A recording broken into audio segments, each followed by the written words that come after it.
very well written apology. When you make a commitment to a client, a colleague, or your family, trust is not a feeling, it's not a vibe, it's not something you inspire with a great speech or a Pinterest. Today, we're going into the trust economy. And by the time we're done, you're going to see your own leadership in a completely different light. Let's get into it. Okay, so before we talk strategy, we need to get clear on what trust actually is, because most people only have half the definition. If you ask the average person to define trust, they say honesty. And they're not wrong, but reducing trust to honesty is like saying a symphony is just the first violin. It matters, sure, but there's a whole orchestra behind it. Stephen Covey understood that you can be the most honest, well meaning leader in the room and still lose trust if you can't deliver results. When trust goes up, speed goes up and cost goes down. When trust goes down, speed goes down and cost go up. Simple math. Your surgeon walks in, looks you in the eye, and says, I want you to know that I am a deeply honest person. Wonderful. But is this their first surgery? Because honesty is not going to keep your spleen where it belongs.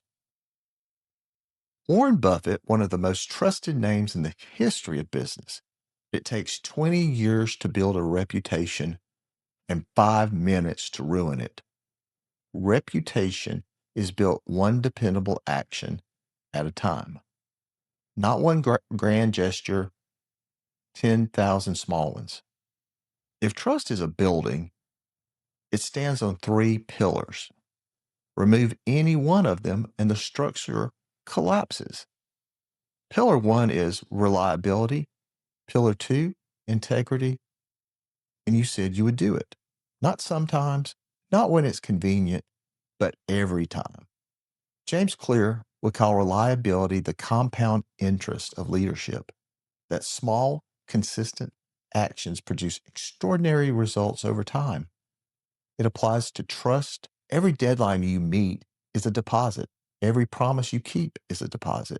Just like compound interest, those deposits don't just add, they multiply.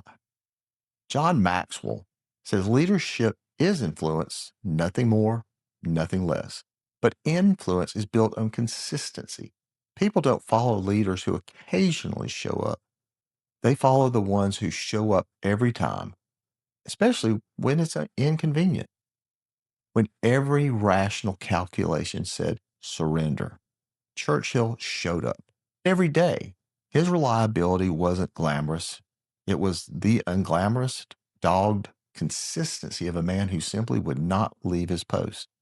And that reliability became the bedrock of an entire nation's trust. Integrity is the pillar of alignment. It asks, does what you say match what you do? This is where honesty lives. But it's bigger than honesty alone. Integrity means your actions, your words, and your values are singing the same song. Brene Brown defines integrity as choosing courage over comfort, choosing what is right over what is fun, practicing your values rather than simply professing them. It's easy to put your values on a website. It's hard to live them when no one is watching you and when living them costs you something. That is what builds trust.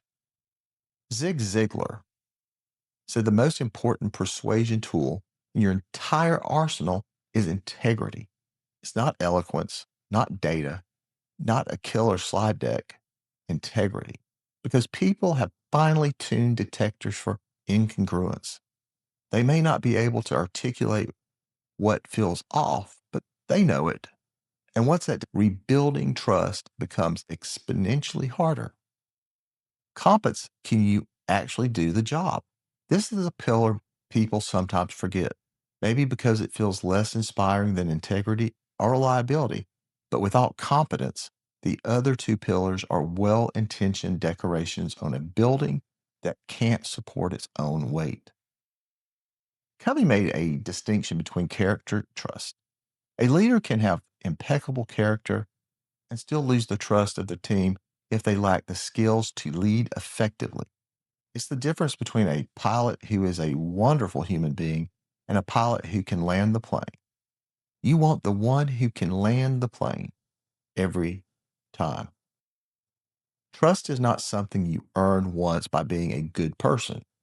It is something you earn continuously by being a good person who gets results. Character opens the account. Competence grows the balance. Reliability ensures it stays open. Now let's talk about Simon Sinek. His start with why. His start with the why concept has become one of the most influential leadership frameworks of the entire 21st century. And here's why it matters for the trust economy. Your why is the mission statement of your trust account. It's the reason people open an account with you. Without a compelling why, reliability becomes routine. Integrity, every deadline because they're terrified of getting fired, is reliable. But they're not inspiring trust. They're demonstrating fear. A manager who hits every deadline because they genuinely believe their team's work matters, because they are driven by the idea that people achieve more when united by a shared purpose. Individual talent is necessary, but it's insufficient. What transforms a group of talented individuals into an unstoppable team is a shared belief, a collective why that gives every small act of dependability its significance. Your why is the North Star of your trust economy. Without it, you're a reliable machine. With it, you're a leader worth following. I want to tell you about two leaders. Both managed teams of similar size. Both worked in the same organization, faced the same pressures, had access to the same resources. Their trajectories could not have been more different. We'll call the first leader the clock, not because she was mechanical or cold, quite the opposite. She earned the nickname because you could set your watch by her. When she said a report would be ready by Friday, it was ready by Thursday. When she committed to a meeting time, she was there 5 minutes or late night motivational emails. Her meetings were efficient. She didn't have a catchphrase or a corner office full of awards. But here's what she did have: the complete, unshakable trust of every person on her team, every client on her roster, every peer in the organization.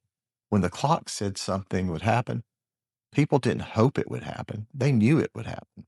That certainty is worth more than charisma, more it's worth more than balance, it's worth more than brilliance, and infinitely more than a good motivation. Because working with her meant one less thing to worry about. Small, consistent habits compounded over time. The second leader, will call him the poet. And the poet was gifted, talented, creative, articulate, and capable of crafting the most beautifully worded apology email you have ever read. He had plenty of practice. Because the poet missed nearly everything. Deadlines sailed past, meetings start times were treated as a suggestion. Client commitments were made and broken with eloquence. But the apology emails were masterpieces, thoughtful, empathetic, full of soaring rhetoric promising it would never, ever happen again. Until it did, which was usually the following Tuesday. Here's the uncomfortable truth about the poet: he wasn't a bad person. He was genuinely likable, honest about his failures, competent when he eventually delivered, but he was missing the big one: reliability. And without reliability, his trust account was perpetually overdrawn. His team padded timelines by weeks. His clients called his boss for straight answers. His colleagues planned around his commitments instead of depending on them. Zig Ziglar might have said it this way: people don't care about how much or how eloquently you apologize until they know how much you deliver. The contrast between the clock and the poet is not a story about talent versus mediocrity. Both were talented. It's not good versus evil. Both were good people. It's about the fundamental mechanics of the trust economy. Deposits are made in actions, not in words. John Maxwell's law of solid ground said it plainly. Trust is the foundation of leadership. Without it, nothing else works. It doesn't matter how visionary your strategy is, how innovative your product is, or how inspiring your keynote speech was. If people don't trust you to follow through, none of it translates into sustained influence. Churchill didn't win Britain's trust because he gave great speeches. He won it because the speeches were backed by action. Night after night, bomb after bomb. He showed up. He was where he said he would be, doing what he said he would do. The words mattered because the man behind them, he was very dependable. Trust is not what you say, it's what you do repeatedly. So here's your challenge this week. Just one thing. Pick one commitment, one promise, one deadline, one meeting. James Clear would call this identity-based habit formation. I call it becoming the clock. If this video hit home for you, drop a comment below. Tell me, are you more the clock or the poet? Be honest, your growth starts. And hit that notification bell so you will never miss a leadership principle. I'm grateful you're here. Go make a deposit. See you next week. God bless you.